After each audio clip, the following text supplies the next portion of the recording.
Hey y'all, hey y'all, hey y'all. However this finds you, I do hope it finds you well. Listen, I'm not going to be on here for a long time, but I am on here for talking about what's been happening in AI and what's on my mind type of time, as well as a time worth having. So there are two AI stories that have stayed with me because they kind of sit on the opposite side of the same ethical question. One story is about facial recognition at Madison Square Garden here in New York. Futurism reported Madison Square Garden used facial recognition cameras to track a trans woman over a period of 2 years after she became a regular guest at New York Knicks games. According to the report, security staff followed her movements after her ticket was scanned, including when she left her seat. And a lawsuit alleges that she was profiled, even though she had not violated any rules or posed any threat. Now sit with that for a second. This is not AI as a convenience. This is AI-enabled surveillance being used inside of a private venue to monitor a customer, a person's body, identity, and movement. That is an ethical AI issue, and it is wrong. The second story comes from reporting on incarcerated people trying to use AI from inside prison, even though most prisons restrict internet access and forbid direct access to chatbots.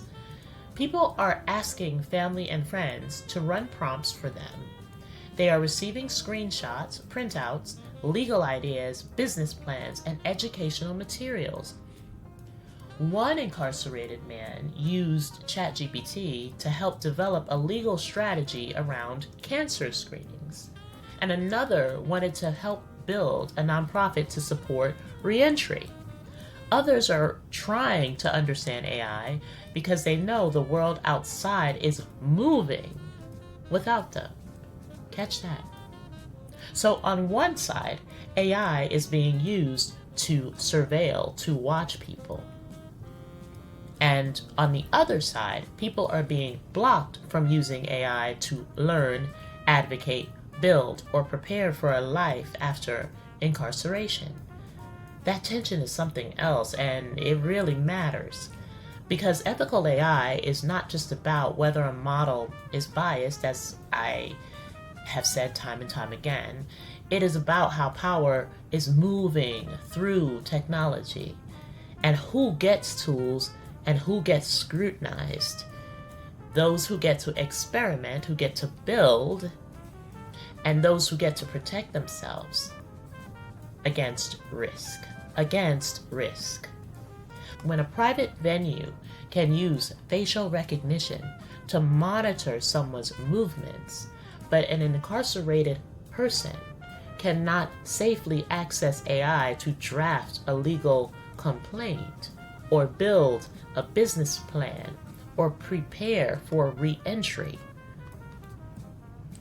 We need to be honest about what kind of future, what kind of AI future we are building.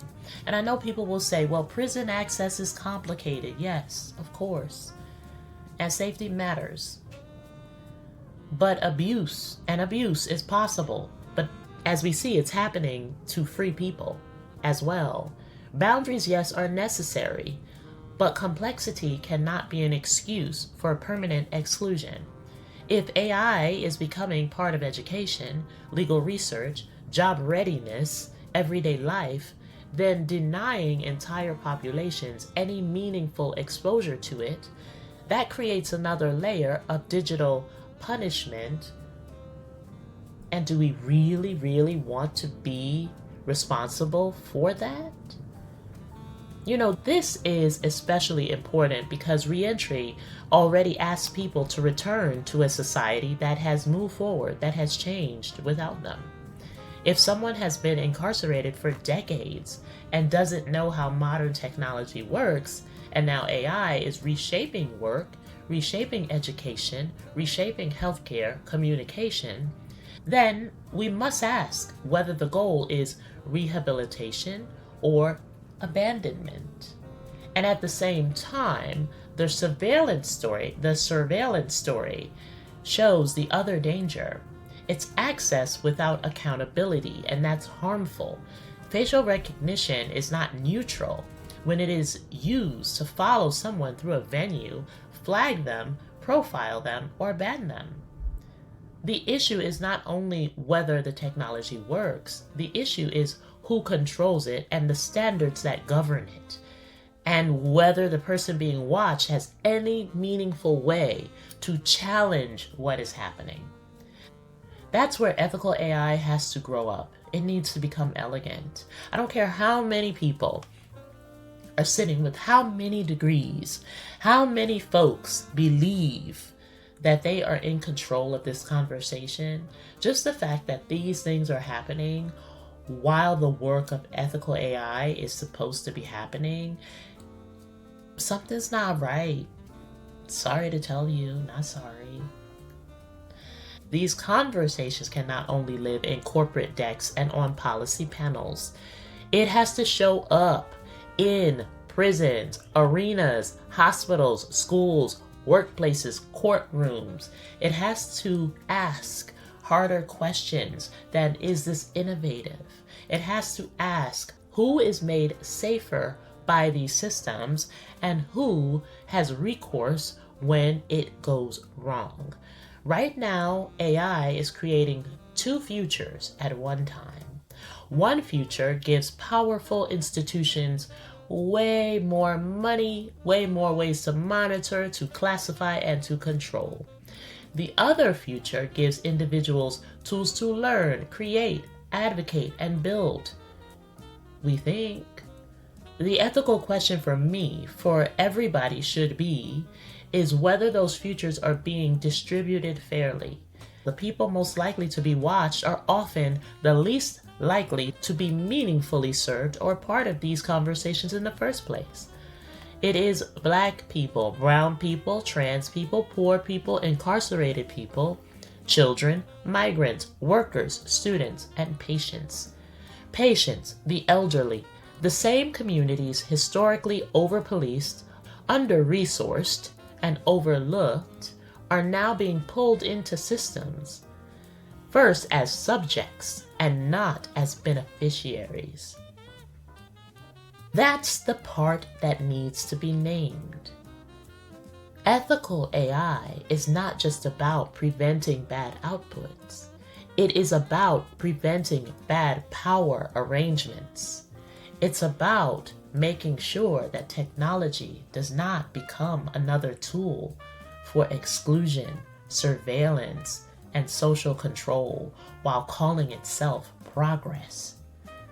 When I hear about stories like the two that I'm sharing with you, I come back to the same question. Who is this really for?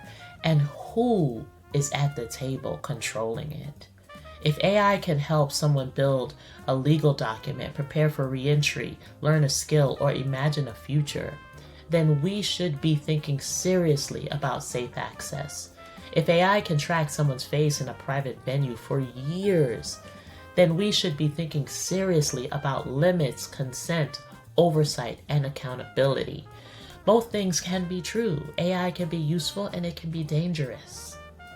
Access can be necessary and governance can be non-negotiable. That is the real ethical conversation. Well, I told you I would not be on here for a long time, but a time worth having, and I delivered. Be sure to like, subscribe, share, and as always, remember, you are capable of big things. I'll see you next time.